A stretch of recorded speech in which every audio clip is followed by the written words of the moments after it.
respetuoso. ¿Qué tal, Jason? Jason Alexis, bienvenido. Hola, Derek. ¿Qué tal, Jefferson? Bienvenido. Muy bien. Buenas Vamos a... noches, licenciado. ¿Qué tal, Mónica? Bienvenida. Vamos a empezar la exposición de esta noche haciendo, como siempre, una reminiscencia para situarnos en el contexto de la exposición. Bueno, ya lo expuse el martes, pero lo reitero ahora. Inicialmente partimos de la distinción entre cosa y bien y señalamos que los bienes son cosas que tienen dos características, la utilidad y la apropiabilidad. Luego se impartió una clase por parte del licenciado Eduardo Santiago hablando de la clasificación de los bienes y él la concretó a 4 puntos, pero yo la concluí el día martes. Sobre la clasificación de los bienes, él expuso, y lo expongo ahora, perdón, que la clasificación que estamos estudiando es la que formuló don José Castán Dueñas, un distinguido jurista español. Y señalé que la clasificación luce en un momento dado fuera de época, ¿verdad? Porque la misma fue presentada a la comunidad jurídica en la segunda mitad del siglo precedente, del siglo XX, ¿verdad? Lo cual impone ya que es una formulación relativamente trasnochada porque han acontecido una serie de sucesos en el ámbito científico y tecnológico que han cambiado la situación. Pero dijimos que la clasificación que estamos estudiando es sumamente importante porque es la que contiene el decreto ley 106, nuestro Código Civil, ¿verdad? Entonces debemos estudiarla y ajustarla a algunas circunstancias como lo vamos a ir haciendo en las clases sucedáneas. Tampoco no es nada terrible, ¿verdad? Pero sí es evidente el desajuste. La clasificación es comprensiva de varios puntos. Inicialmente, don José Castán clasificó a los bienes en atención a su naturaleza en corpóreos e incorpóreos. Corpóreos son, lógica y obviamente, los que tienen cuerpo, los que tienen materia, que los vemos, los sentimos, los tactamos, ¿verdad? Los percibimos visual o auditivamente. Mientras que los bienes incorpóreos son abstractos, carecen de estas características. Luego, él nos presentó dentro de su clasificación un criterio de la determinación.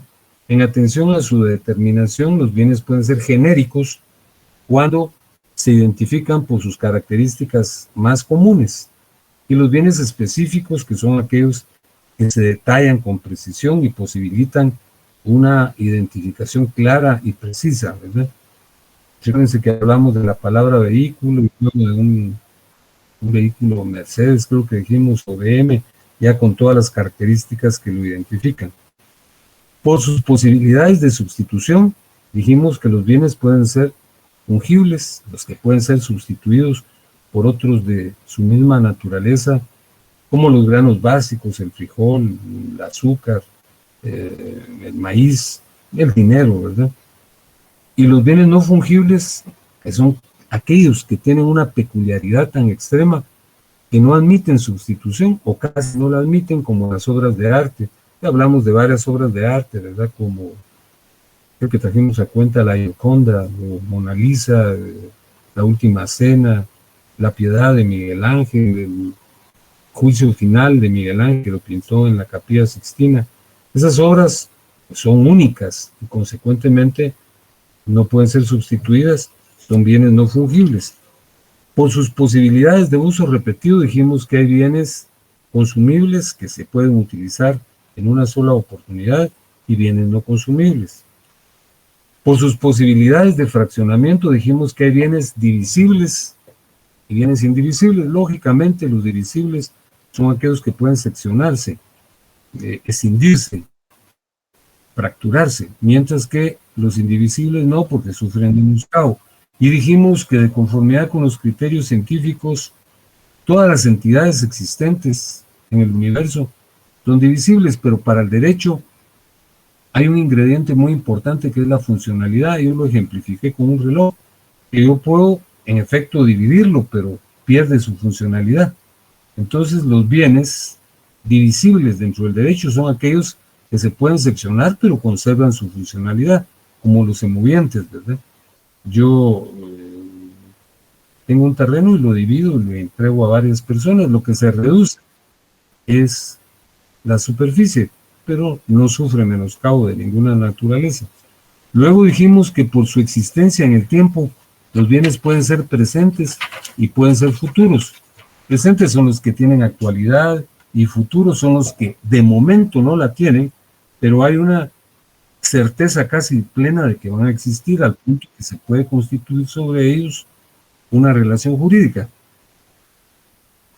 Por ejemplo, los bancos de avío agrícola, dijimos, formulan programas de empréstitos sobre bienes que van a existir para los agricultores y la garantía es la cosecha. Luego hablamos de la clasificación de los bienes por su existencia en el espacio o sus posibilidades de desplazamiento. Y dijimos que hay bienes muebles, que son los que se pueden trasladar de un lugar a otro, pues su naturaleza no sufre menoscabo, como una silla, como un escritorio, como la computadora, como un vehículo, ¿verdad? Esos son bienes muebles. Y los bienes inmuebles no pueden trasladarse de algún lugar a otro, no se puede. Ejemplificamos con una persona, o creo que yo mismo dije que si yo quería trasladar mi casa para un sector próximo a donde trabajo, no se puede porque voy a llevar un montón de escombros, ¿verdad? Y dijimos que los inmuebles son susceptibles de dividirse en 4 grandes categorías. Los inmuebles por naturaleza, que son el suelo y el subsuelo. Los inmuebles por incorporación, que son aquellos que están adheridos al suelo o al subsuelo de manera permanente, como un edificio. Los inmuebles por destino son aquellos que, siendo muebles, se encuentran al servicio de un inmueble, y les hablé de las rastras, de los tractores, de las desmontadoras que están al servicio de una finca.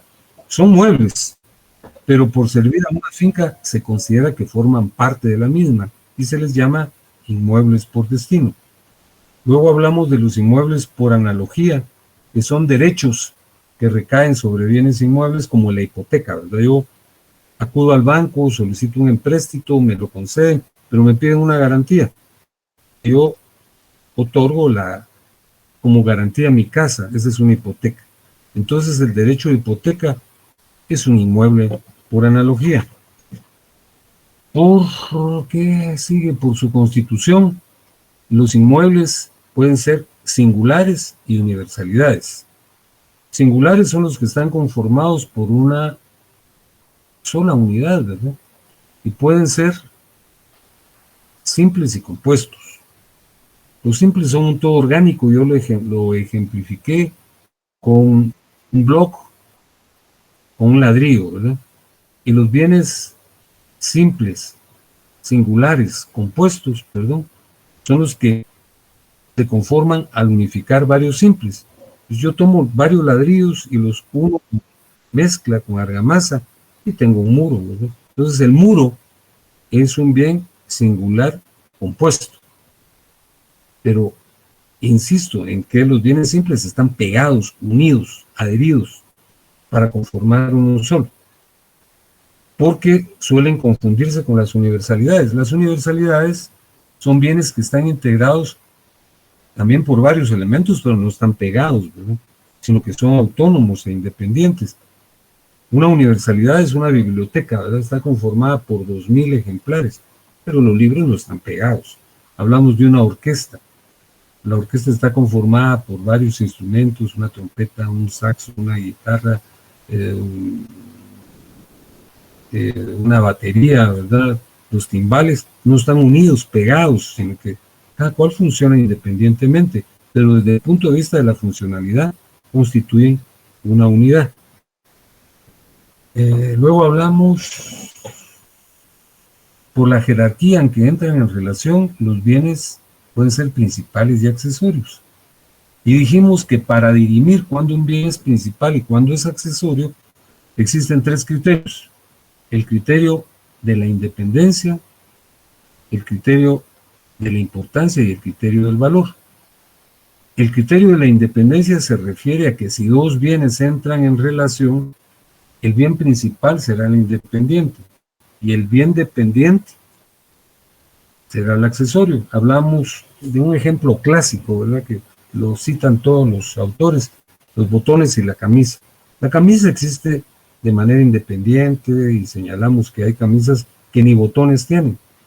Ahora, un botón por sí mismo no tiene ninguna funcionalidad. Su funcionalidad es cuando está adherido a la camisa, ¿no?, o al saco.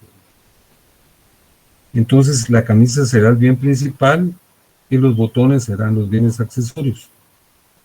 Por su importancia, si dos bienes entran en relación, el más importante es el principal, el menos importante es el accesorio, y ejemplificamos con una casa y sus lámparas, ¿verdad? La casa es más importante que las lámparas, ¿verdad?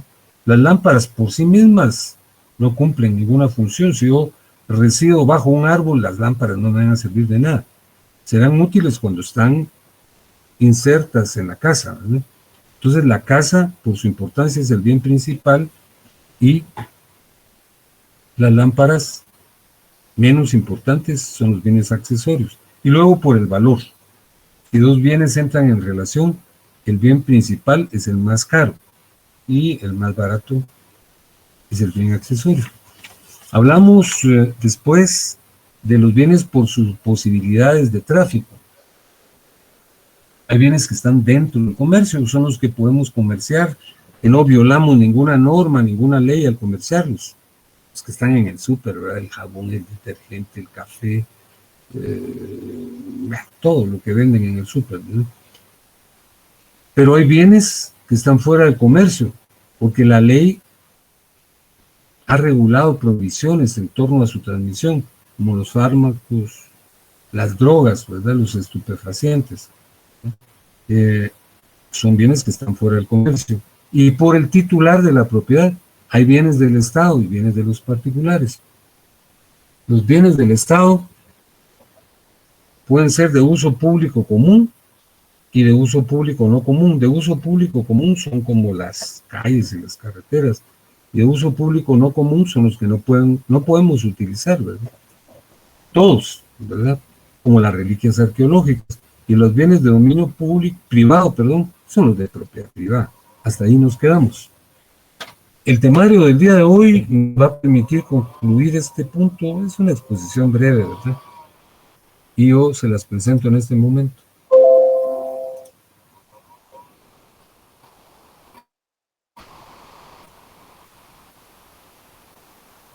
Ahí estamos. La clasificación de don José Castanto Beñas, yo les decía hace unos minutos, es importante para nosotros porque es la que incorpora nuestro Código Civil. Y les vuelvo a repetir que es definitivamente una clasificación formulada ya hace muchas décadas y precisamente por eso para algunos es obsoleta, ¿no? Pero está vigente, ¿verdad? Y consecuentemente, al estar incorporada en nuestro Código Civil, es de imperativa obligación. Yo les pido que hagan su Código Civil a partir del artículo 442.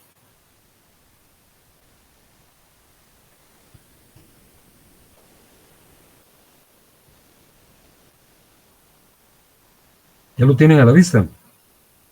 Sí, licenciado. Sí, licenciado. Gracias, muy amables. Bueno, dijimos que los bienes tienen dos características, la utilidad y la apropiabilidad. Fíjense que las dos características las reconoce nuestro código. La apropiabilidad, como vamos a ver, la reconoce con toda claridad. La utilidad, pues, se deduce. Vean el artículo 442, lo vamos a leer. El artículo 442 dice, concepto, son bienes las cosas que son o pueden ser objeto de apropiación y se clasifican en inmuebles y muebles, ¿verdad? Entonces, aquí se habla de una de las características de los bienes, de la apropiabilidad. Aquí dice, son cosas, son bienes las cosas que son o pueden ser objeto de apropiación. Ahí se reconoce la apropiabilidad. Bien harían ustedes en hacer una anotación, pónganle una flechita, característica de apropiabilidad, ¿no? La característica de utilidad no está expuesta de una manera precisa, pero se infiere en el artículo 443. Leámoslo. Dice cosas apropiables. Pueden ser objeto de apropiación todas las cosas que no estén excluidas del comercio. Las cosas que están dentro del comercio están porque son útiles, ¿verdad? Compramos las cosas útiles. Entonces, aquí, en el artículo 443, se afirma que está reconocida tácitamente la utilidad. Y en efecto, lo que compramos es útil. Algunos dicen que no, ¿verdad? Que el comercio consiste en transmitir la sensación de que necesitamos algo, aunque no sea cierto, pero la verdad es que la mayor parte de cosas que compramos y que están en el comercio las adquirimos porque son útiles, ¿verdad? Entonces, en el artículo 442 se reconoce la apropiabilidad y en el 443 se reconoce de manera tácita la utilidad. Vean que la clasificación está reconocida de manera desordenada, no en la manera que nosotros la expusimos. Por ejemplo, en los artículos 443 y 444 se reconocen las cosas que están dentro y fuera del comercio, ¿verdad? En el artículo 443 señalamos que pueden ser objeto de apropiación las cosas que no estén excluidas del comercio, es decir, las que están dentro del comercio. Y en el artículo 444 se habla de las cosas fuera del comercio. Están fuera del comercio por su naturaleza las que no pueden ser poseídas exclusivamente por ninguna persona y por disposición de la ley, las que ella declare irreductibles a propiedad particular. En el artículo siguiente, que es el 445, se reconoce la clasificación de los bienes por sus posibilidades de desplazamiento o por su ubicación en el espacio, y nos dice cuáles son los inmuebles. Entonces dice, son bienes inmuebles, número 1, el suelo, el subsuelo, el espacio aéreo, las minas mientras no sean extraídas y las aguas que se encuentran en la superficie o dentro de la tierra. Expusimos, cuando hablamos de la clasificación de Castanto-Dueñas, que los inmuebles propiamente dichos son el suelo y el subsuelo. Aquí se agregan otros, ¿verdad? Pero, entonces, en el número 1 se reconoce los inmuebles por naturaleza. También harían,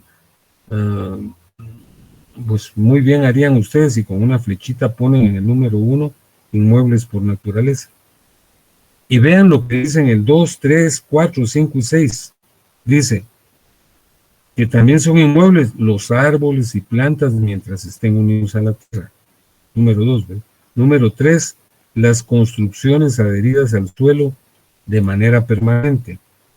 Número 4, las cañerías conductoras de agua, gas o electricidad incorporadas al inmueble. Esos son inmuebles por incorporación. También lo son los ferrocarriles y sus vías. Aquí se habla de las líneas telegráficas y telefónicas, ¿verdad? Las estaciones radiotelegráficas. Adviertan que el telégrafo ya no existe, pues, ¿verdad? Entonces, esos son de los aspectos de obsolescencia que se le atribuyen al código. También son inmuebles los muelles y los diques y construcciones, aun cuando sean flotantes, estén destinadas por su objeto y condiciones a permanecer en un punto fijo. Entonces, esos son inmuebles por incorporación. Pero vean lo que dice el número 7. Por favor, mucha atención con ello. También son bienes inmuebles los viveros de animales, palomares, colmenares, estanques de peces o criaderos análogos cuando el propietario los haya colocado o los conserve con el propósito de mantenerlos unidos de modo permanente a la finca. Estos son bienes inmuebles por destino, porque realmente son muebles, ¿verdad? Pero están destinados a una finca, como lo dice aquí el número 7. Fíjense, los viveros de animales, palomares, colmenares, estanques de peces o criaderos análogos, cuando el propietario los haya colocado o los conserve con el propósito de mantenerlos unidos de modo permanente a la finca. Ahí pueden ponerle con una flechita inmuebles por destino. Vean también los inmuebles por analogía. Están reconocidos en el artículo 446.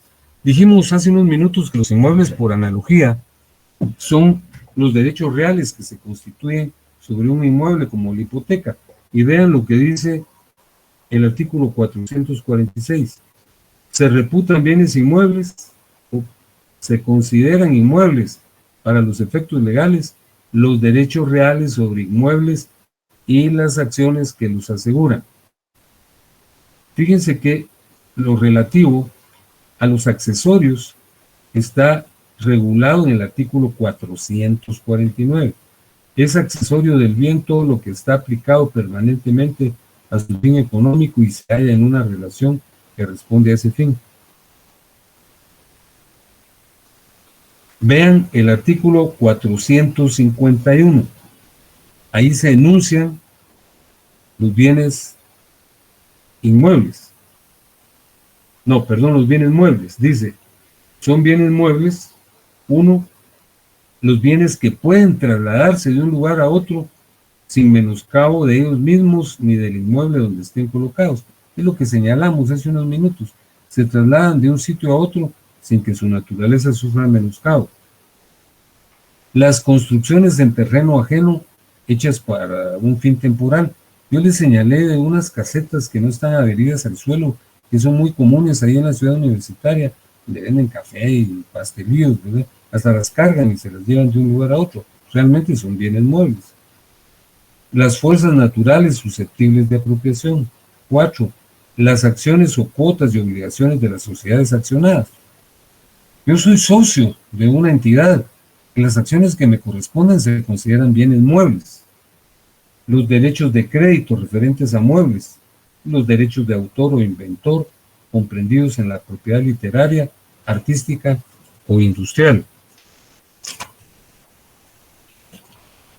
En el artículo 454, como ustedes pueden ver, se reconocen los bienes fungibles, de lo que acabamos de ver, por sus posibilidades de sustitución. Los bienes pueden ser fungibles y no fungibles. Vean lo que dice el artículo 454. Bienes fungibles. Los bienes muebles son fungibles si pueden ser sustituidos por otros de la misma especie, calidad y cantidad, y no fungibles los que no pueden ser reemplazados por otros de las mismas cualidades. Y el 455 también se refiere a los inmuebles por destino. Le dije que son muebles, pero se consideran inmuebles porque están al servicio de una finca.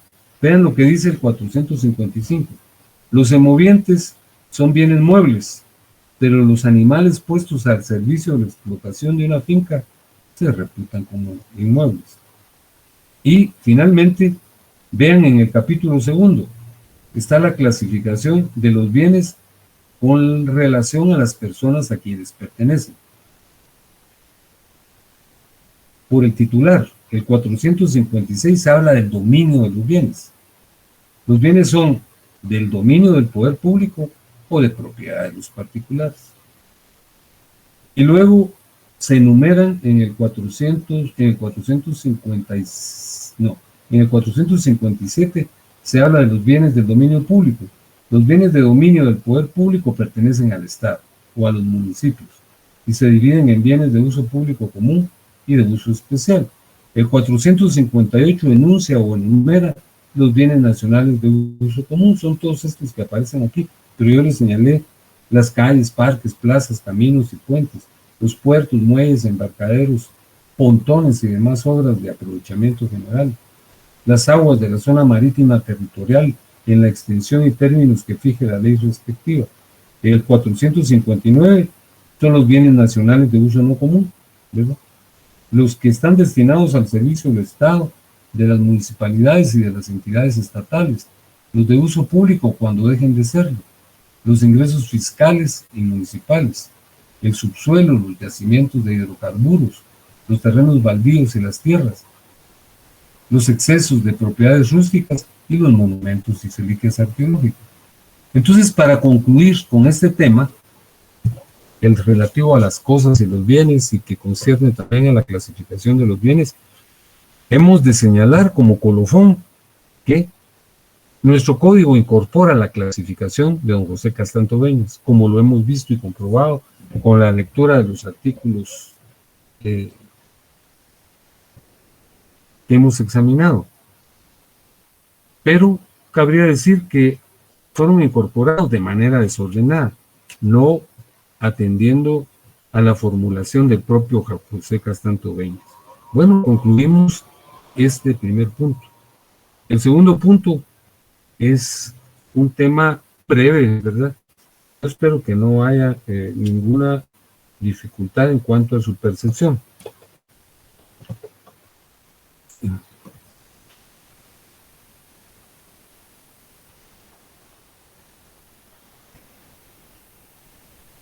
Fíjense que vamos a hablar, perdón, sobre el patrimonio. Creo que todos tenemos una referencia básica de lo que es el patrimonio. Si nosotros consultamos el diccionario de la Real Academia Española, encontramos la palabra patrimonio y la misma se refiere a los bienes, dice, que pertenecen a una persona o al capital que pertenece a una persona. Pero esta es un entendimiento que no es el que dispone la ley, ¿verdad? Ya lo perdí, ahorita lo encuentro. Sí, patrimonio es el conjunto de bienes que corresponden a una persona. Es el capital que tiene una persona, dice. Pero son referencias conceptuales, bienes que uno ha heredado de sus ascendientes, bienes propios, capital, fortuna, hacienda, propiedades, riqueza. Eso es patrimonio.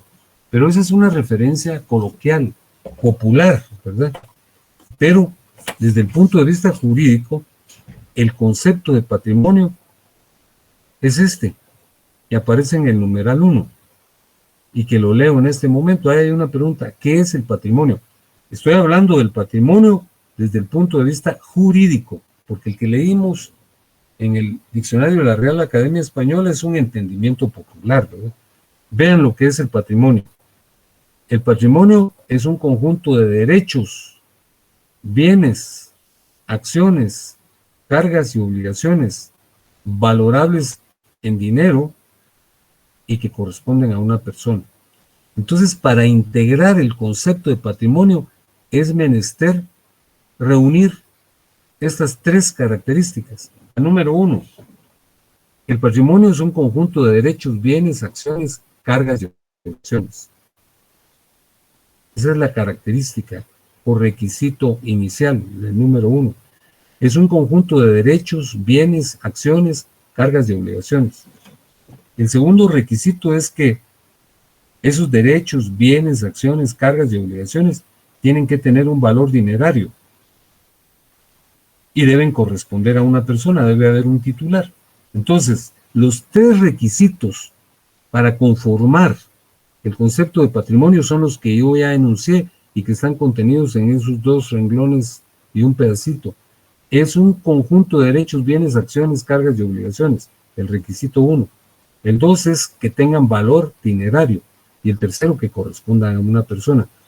Fíjense que de manera poética o de manera literaria se utiliza muy extensivamente la palabra patrimonio, pero es un entendimiento inexacto.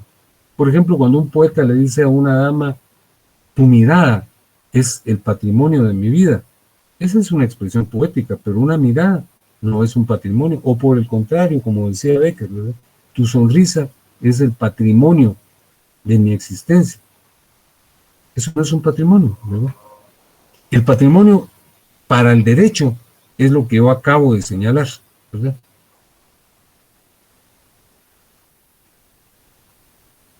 ¿Cuáles son los elementos del patrimonio? Fíjense que el patrimonio está conformado por dos elementos. El activo, que son los bienes y derechos y las acciones, ¿verdad? Y el pasivo, las cargas y obligaciones. El activo es lo que tenemos, lo que nos pertenece, y el pasivo, lo que debemos, o sea, las cargas y las obligaciones. Si yo tengo pues, un carro y una casa, ¿verdad? Ese es mi activo. Pero si la casa todavía, bueno, la casa la tengo hipotecada porque le debo al banco, y el carro, creo que dije, todavía debo algunas letras, eso es lo que debo, ¿verdad? Entonces el patrimonio tiene dos elementos. El activo, conformado por los bienes y derechos, que es lo que yo tengo, y el pasivo son las cargas y obligaciones, son lo que debo. Fíjense que la diferencia entre el activo y el pasivo es muy importante, porque si yo tengo pocas deudas, ¿verdad? Lo que tengo, mis bienes y derechos, conforman el haber patrimonial. Soy una persona solvente. A mí me responde mi patrimonio, pero si por el contrario, ¿verdad? Yo debo más de lo que tengo, entonces estoy en una situación de déficit patrimonial, como dice aquí en el 3, ¿verdad? Entonces, repito, los elementos del patrimonio son el activo, que es lo que tengo, lo que poseo, los bienes y derechos, y el pasivo son las cargas y obligaciones. Si mi haber patrimonial es mayor que mi pasivo, pues entonces estoy en una situación de solvencia. Pero si no, estoy en una situación deficitaria, ¿verdad?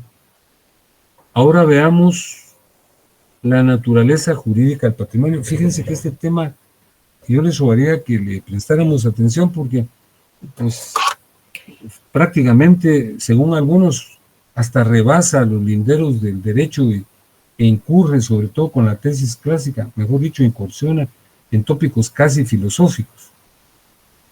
¿Ustedes recuerdan qué es la personalidad jurídica? Es todo ente capaz de derechos y obligaciones. Esa es la capacidad. Pero por ahí vamos. ¿Qué es la personalidad? La dama que me está respondiendo, ¿quién es? Suni Rivera. Sonia. Sonia. Suni. Suni. Suni. S-U-N-Y. Suni. Gracias, Sony. Gracias, Sony. Perdone. Hoy, Sony, lo que usted me dijo es la capacidad, pero se recuerda que es la personalidad, porque si no la explicamos, ¿no? Yo sé que si se las traigo cuenta, ustedes la van a educar, pero había un caballero que también quería intervenir, ¿o no? Hay un caballero que quiere intervenir. Investidura jurídica, Alec. Investidura jurídica, sí. Miren, hagamos una reminiscencia. Hay tres conceptos básicos en el derecho y preferentemente en el derecho civil, que son los conceptos de persona, personalidad y capacidad. La persona es el sujeto del derecho, ¿verdad? Es el protagonista de la norma jurídica.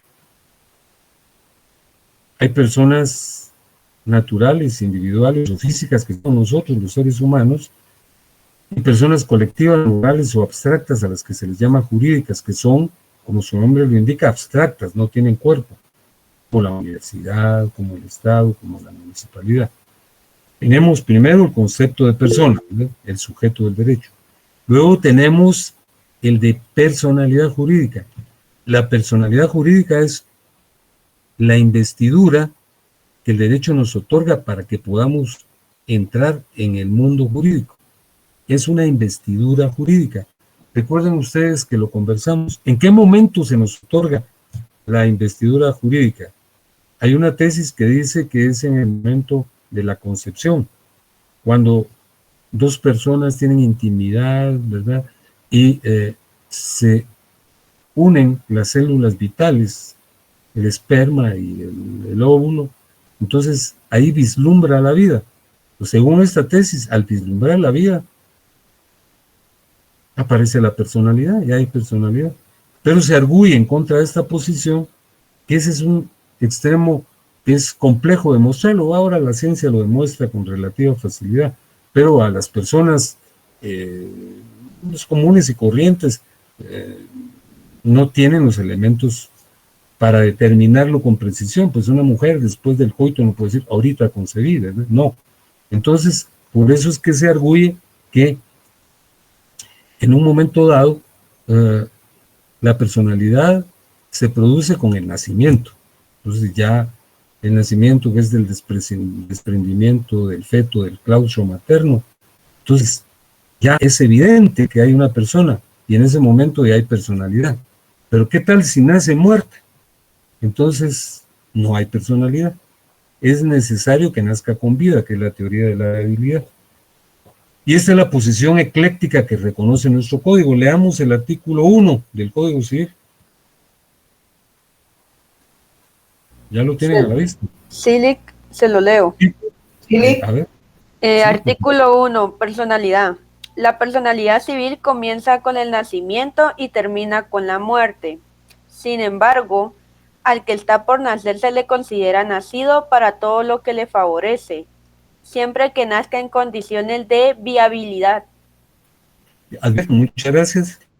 Adviertan que ahí se conjuntan, se integran las tres tesis que yo les señalé. La personalidad civil empieza con el nacimiento. Con el nacimiento, esa es la tesis del nacimiento. Y termina con la muerte. Pero al que está por nacer, es decir, el concebido, se le considera nacido para todo aquello que le favorezca, siempre y cuando nazca en condiciones de viabilidad.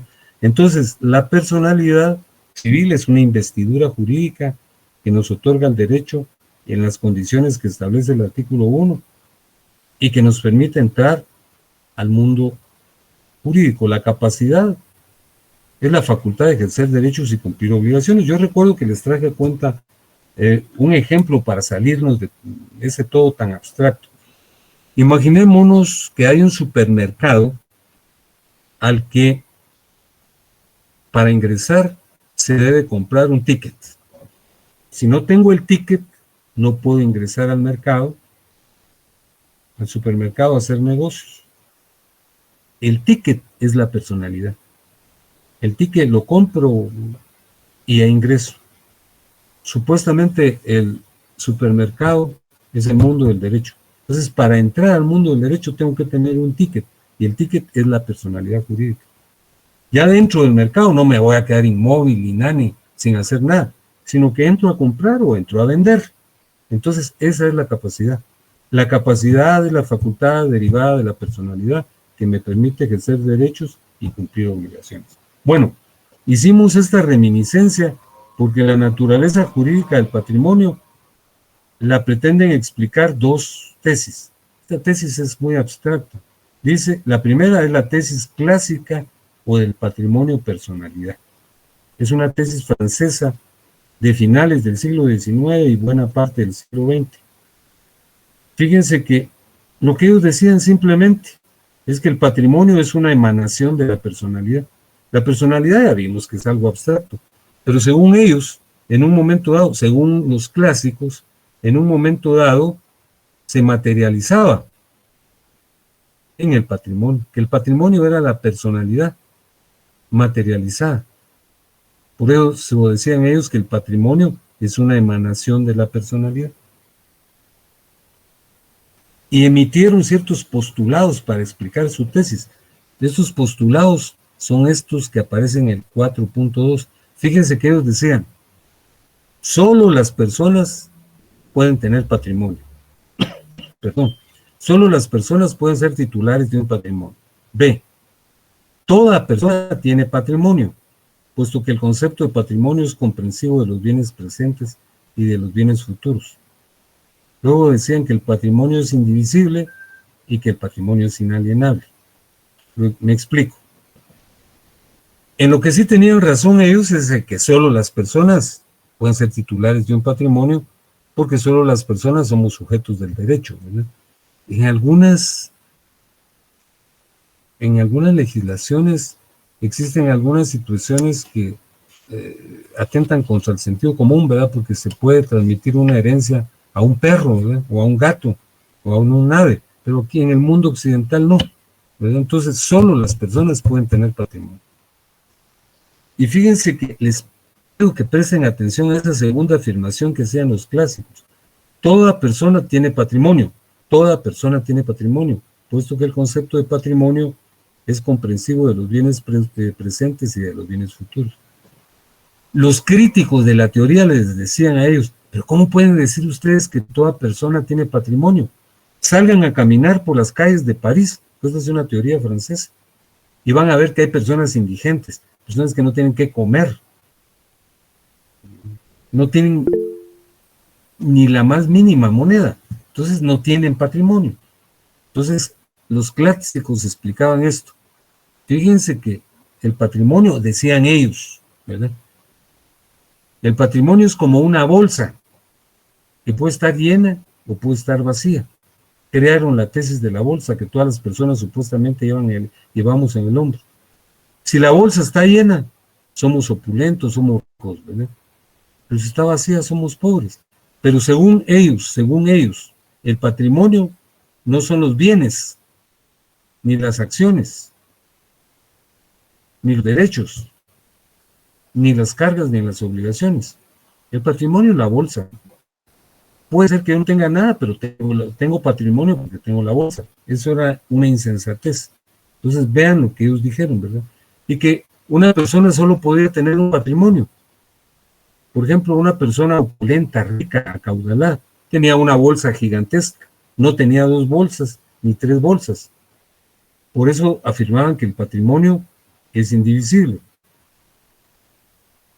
Y luego afirmaban que el patrimonio es inalienable. ¿Qué quiere decir eso? Inalienable quiere decir que no se podía transmitir, que no se podía vender, que no se podía ceder. Lo inalienable es lo intransmisible. Entonces, eso es lo que ellos afirmaban, que solo las personas pueden ser titulares de patrimonio. Eso es cierto. Aunque todos tenemos patrimonio, eso no es cierto, ¿verdad? Y la tesis de la bolsa no es cierto, ¿verdad? Si una persona no tiene nada, no tiene patrimonio. Y si tiene mucho, es acaudalado. Entonces, fíjense que venturosamente esta tesis, como raya en lo abstracto, ¿verdad? Es más un tema especulativo que jurídico, ya no tiene aceptación, no tiene vigencia, ¿verdad? La tesis que es aceptada en la actualidad es la tesis del patrimonio afectación. Fíjense que esta tesis lo que es que el patrimonio sí es divisible y una persona puede tener varios patrimonios. Y aquí hay un ejemplo.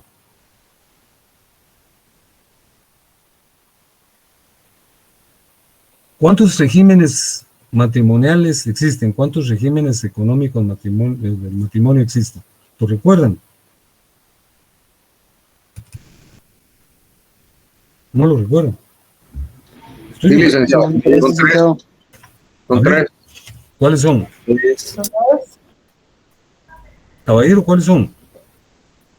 La Comunidad absoluta, comunidad de gananciales, me dijo. ¿Sí? ¿Cuáles otros? Separación absoluta. Comunidad absoluta, separación absoluta, comunidad gananciales. separación de bienes, comunidad No, absoluta. separación de bienes no. Es Separación absoluta. separación absoluta. Y bienes mancomunados. Comunidad absoluta.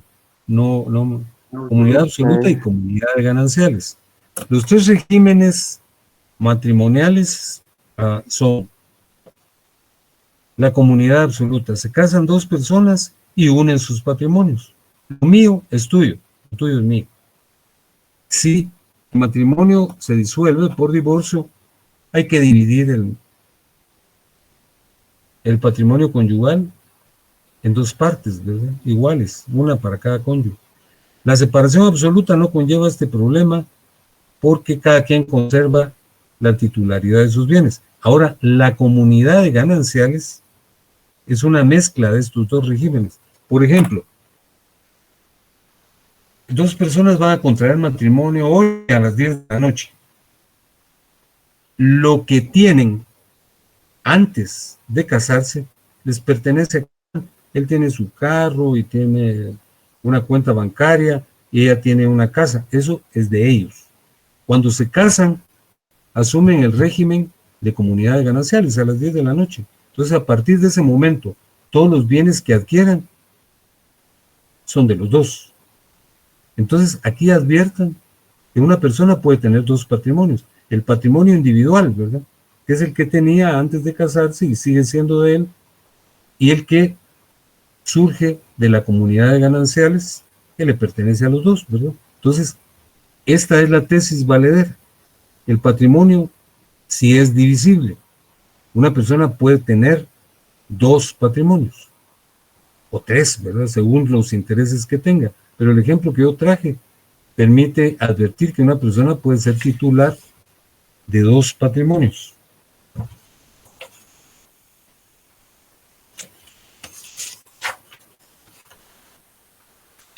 A ver. Uy, ya la perdí. No. A ver. Le pregunto a Saqueo Adulam Ramírez Pérez.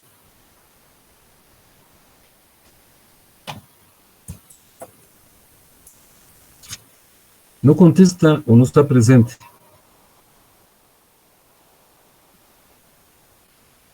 Bueno. A Carlos Roberto Pinto Cruz. Acá estoy, licenciado. Gracias, Carlos Roberto, es usted muy fino. Muchas gracias por intervenir. Carlos Roberto, le pregunto lo siguiente. Aquí está en la pantalla. ¿Qué es el patrimonio, Carlos Roberto? Aquí está, me tiene que dar la respuesta, ahí está anotado. El conjunto de derechos, bienes, acciones, cargas y obligaciones valorables en dinero que corresponden a una persona. ¿Y cuáles son los elementos? Sí, a ver. Es más con la herencia, pero terminemos acá y después se la hago. ¿Sí gusta, Lick? No, por favor, pregúntenme. Bueno, con la herencia yo tengo una duda. Acá en Guatemala, por ejemplo, yo le quiero hacer una herencia a mi sobrino o mi sobrina, pero en vez de hacer una herencia le puedo hacer un tipo de donación en la cual ponga alguna cláusula que en los próximos 10 años yo me encuentro enfermo, algo, él me tiene que cuidar o cosas así, y si incumple, automáticamente se le puede quitar esa donación y devolvérsela a mí para que yo termine pues de la mejor manera en la tierra y después pues ya volver a hacer algún tipo de herencia para alguien, o no se puede acá en Guatemala. Su pregunta es que si yo puedo revocar la donación. En vez de herencia, hacer una donación. No, sí, son dos cosas diferentes. La donación es un contrato, pero la duda suya es si yo puedo revocar la donación. Sí. Por ingratitud. Exacto. Sí se puede. Sí se puede. Fíjese que, para empezar, la donación es un contrato. Un contrato que se celebra entre dos personas, el donante y el donatario. Entonces, es un acto basado en la nobleza y en la libre disposición de los bienes. Es menester que el donante, que el donatario asuma actitudes plausibles, ¿verdad? Porque si no, se puede revocar. Aquí estoy buscando la donación para leérselo. Pues fíjese que sí, se puede donar. Ahorita se la leo.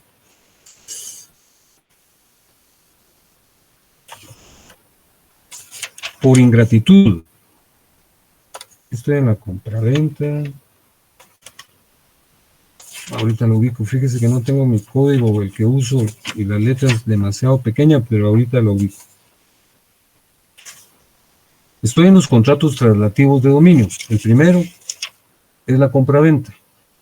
El segundo es la donación. Entonces la donación entre vivos está regulada. Me voy a quitar los lentes. La donación entre vivos está regulada a partir del artículo 1855.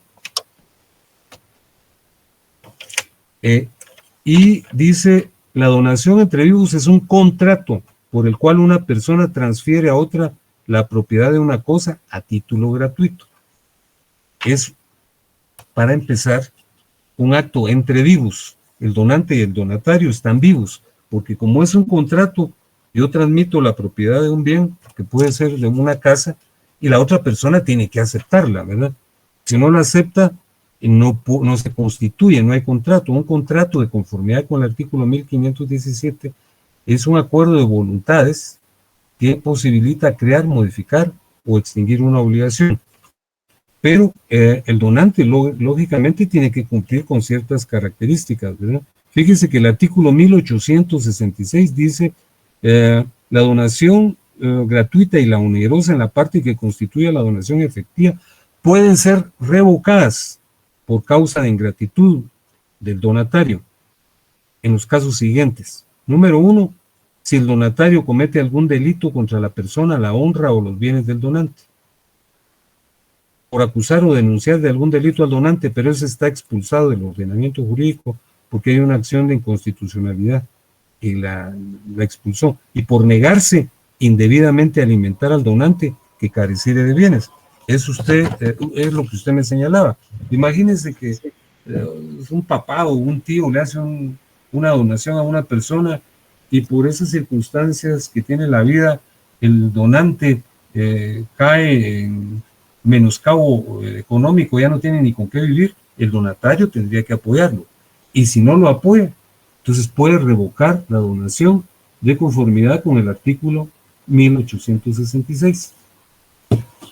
¿Hay algún tiempo para eso? Solo para concluir. No, está bien. Las preguntas, estas son sumamente interesantes. Dice, la revocación de la donación, dice el 1867, por ingratitud solo puede hacerse contra el donatario. Cuando el donatario causa voluntad de la revocación que haga el donante, queda consumada la revocación que no fuere contradicha dentro de los 60 días a la fecha en que sea notificada al donatario o a sus herederos.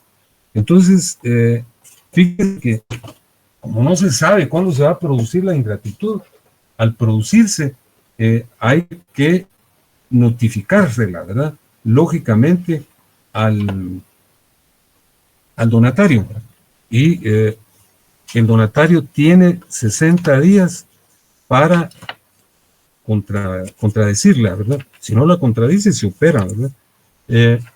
Pero hay un artículo, ahorita encontré mi código. En el 1874 también dice, la facultad de revocar la donación por causa de ingratitud dura 6 meses, contados sí, desde que el donante... 6 meses a partir de que se conoce la causa de la ingratitud. Si ya la tengo, es el 1874. La facultad de revocar la donación por causa de ingratitud dura 6 meses, contados desde que el donante tuvo conocimiento del hecho que la motiva.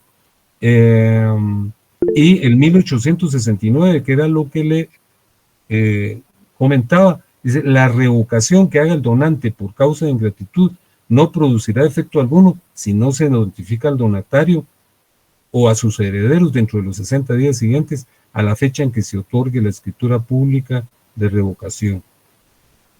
Y dice el 1871, queda consumada la revocación que no fuere contradicha dentro de los 60 días. Entonces, la facultad de revocar, es decir, yo puedo revocar, tal como usted me lo señala, es dentro de los 6 meses, ¿verdad? Contados desde que el donante tuvo conocimiento del hecho que la motiva. Y luego la tiene que notificar, ¿verdad? Y la puede contradecir dentro del lapso de 60 días, ¿verdad? Y queda consumada si no es contradicha dentro de los 60 días siguientes a la fecha en que sea notificado. Ese es el punto. Gracias, licenciado. No, a usted. Ahora le pregunto yo a usted, ¿qué pasa aquí? ¿Cuáles son los elementos del patrimonio? Es el número 2. El pasivo y el activo. El pasivo son las obligaciones y el activo son los derechos y bienes, si no estoy mal. Sí, no, está re bien. Perdóneme, ¿con quién tuve el gusto? Pues Carlos Pinto. Gusto. Carlos Pinto, sí. Carlos Pinto, perdóneme. Gracias, Carlos. Oye, a la orden, licenciado. Fíjese que yo tuve hace muchas décadas un amigo que se llamaba así como usted, que era actor, no era abogado, ¿verdad? Pero luego se fue a los Estados Unidos. Me imagino que no tiene usted parentesco con él. Es él. Él es. Con Lencho Patas Planas, sí. Todos los de Oriente son familia. No, de veras, no es su no, él era actor, pero no de comedia, sino que era como Carlos Mencos, ¿verdad? Que actuaban en representaciones de autores griegos del pasado. Pero el hecho Patas Planas era Rey Feo. Sí. Bueno, o tal vez actor también, ¿verdad? Poquito de todo le hacía. Muy bien, Carlos, muchas gracias hoy. Bueno, le agradezco mucho su participación hoy, así deben ser las cosas. A ver, ¿a quién le pregunto? Le pregunto a Rosa Mariana Varías, Rafael. ¿No está? ¿Qué manda, licenciado? Buenas noches. ¿Qué tal, Rosa Mariana? Me da mucho gusto saludarla. Oye, Rosa Mariana. Soy Rosa María, perdón. ¿Perdón? Soy Rosa María. Rosa María. Permítame, voy a corregir su nombre porque aquí parece como Rosa Mariana. Es Rosa María, entonces. Rosa Mariana creo que es otra compañera, licenciado. Yo creo que es otra compañera, licenciado. Muy bien. Bueno, pero usted es Rosa María que me está contestando, ¿verdad? Rosa María, le pregunto entonces, por favor, dígame cuáles son los postulados de la tesis clásica que están en el 4.2. Son las personas que pueden titularse de 4.2. Leámoslo. 4.2, postulados de la tesis clásica. Sí. Solo las personas pueden ser titulares de un patrimonio. Toda persona tiene un patrimonio, puesto que el concepto de patrimonio es comprensivo de los bienes presentes y de los bienes futuros. El patrimonio es indivisible, patrimonio es inalienable. ¿Y qué quiere decir inalienable? Lo dije hace unos minutos. Le pregunto a usted, pero si no se recuerda, lo repito. Por favor, licenciado. Sí, Rosa María, inalienable quiere decir que no se puede transmitir, que no se puede vender, que no se puede donar, como me estaba comentando Carlitos, ¿no? Muchas gracias, Rosa María, y muchas gracias a las personas que intervinieron, que son Sony es verdad, Sony Rivera. Carlos, sí, licenciado, es Suni, tal cual está escrito, así se pronuncia. No. Suni, como la marca de televisión. Como la marca del carro Nissan Suni, solo que con una N. Suni. Gracias, perdónenme. Oye. Bueno, les deseo que descansen, que tengan buena noche. Ojalá que la lluvia pase pronto, ¿verdad? Les mando un saludo afectuoso. Feliz noche. Gracias, licenciado. Feliz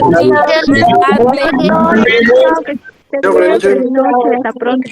Feliz noche. Feliz noche, licenciado. Buenas noches.